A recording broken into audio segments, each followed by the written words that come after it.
দর্শক, রাজধানীর কালশী বস্তির আগুন নিয়ন্ত্রণে এসেছে। ঘটনাস্থলে আছেন আমাদের সহকর্মী আরাফাত সিদ্দিকী। সরাসরি যুক্ত হচ্ছি তার সঙ্গে। আরাফাত, নিশ্চয়ই শুনতে পাচ্ছেন আমাকে? আপনি তো আছেন সেখানে অনেকক্ষণ যাবৎ। আমরা এতক্ষণে জানতে পেরেছি আগুন নিয়ন্ত্রণে এসেছে, কিন্তু এর আগের খবরে আমরা যেমনটি দেখছিলাম যে ধোঁয়া দেখা যাচ্ছে।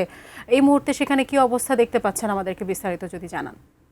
যে জায়গাটিতে দাঁড়িয়ে রয়েছি এটি যে বাউনিয়া বেড়িবাঁধের যে বস্তির যে অংশ, সেই অংশ যেখানটাতে আসলে আগুন লেগেছিল। এখানে আসলে আগে কয়েকটি ভাঙারির দোকান ছিল, সেই ভাঙারির দোকানগুলো একেবারেই ভস্মীভূত হয়েছে, পুরো অঙ্গার হয়েছে। বিশেষ করে প্লাস্টিক দ্রব্য ছিল এবং আগুন লাগার সঙ্গে সঙ্গেই তার দ্রুত সেই আগুন ছড়িয়ে যায় সেই প্লাস্টিক পণ্য বা দ্রব্যগুলোতে। এবং ফায়ার সার্ভিস বলছে যে বস্তির ভেতরে অনেক দাহ্য পদার্থ ছিল যেখানে আগুন দ্রুত ছড়িয়েছে। আগুন দ্রুত ছড়ানোর আরও একটি বড় কারণ ছিল, জানেন যে আজকে বিকেল থেকেই ঝড়ো বাতাস বইছিল এই এলাকায় এবং সেই ঝড়ো বাতাসের প্রভাবেও দ্রুত আগুন ছড়িয়েছে।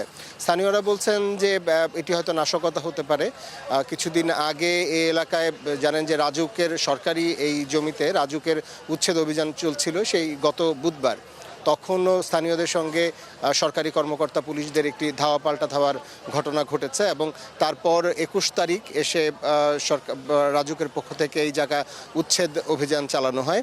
তারপর পরে আজকেও সন্ধ্যায়ও একটি বাকবিতণ্ডাকে কেন্দ্র করে একটি ঘটনা ঘটেছিল, যার ফলে স্থানীয়দের কাছে আসলে সন্দেহ যে এটি হয়তো দুর্ঘটনা নয়, এটি হয়তো কোনো ধরনের নাশকতা।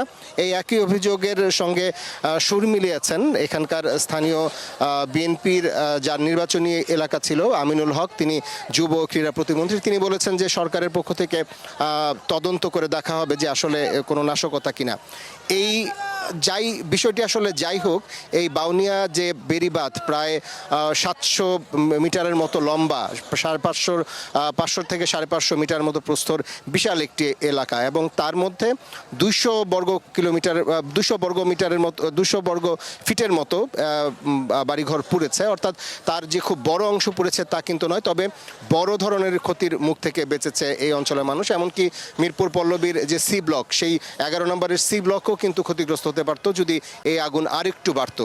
তো কোনোভাবে হয়তো ফায়ার সার্ভিসের কর্মীরা ফায়ার সার্ভিসের 15টি ইউনিট নিয়ন্ত্রণ এনেছেন ঠিকই, কিন্তু দেখতে পাচ্ছেন একেবারে ধ্বংসে পরিণত হয়েছে। কারো হয়তো জীবিকা, কারো হয়তো নিজের বাসস্থান, কোনো কিছুই আসলে অবশিষ্ট নেই। স্থানীয় মানুষ শুধু নিজের পরনের কাপড় আর নিজেকে রক্ষা করতে পেরেছেন। তাদের যে সম্পদ তার কোনো কিছুই তারা রক্ষা করতে পারেননি। এই দরিদ্র খেটে খাওয়া মানুষের জন্য সরকার কি কোনো ব্যবস্থা নেবেন কিনা সেই প্রশ্ন ছিল আমাদের কাছে, আমাদের প্রতিমন্ত্রী যুব ক্রীড়া প্রতিমন্ত্রীর কাছে। তিনি যেটি জানিয়েছেন যে সরকার সব কিছুরই ব্যবস্থা তারা নেবেন। তো এই ছিল আমার কাছে এখন পর্যন্ত এই বাউনিয়া বাঁধ থেকে সর্বশেষ। পরবর্তী সংবাদে হয়তো আমরা আরও বিস্তারিত জানাতে পারবো।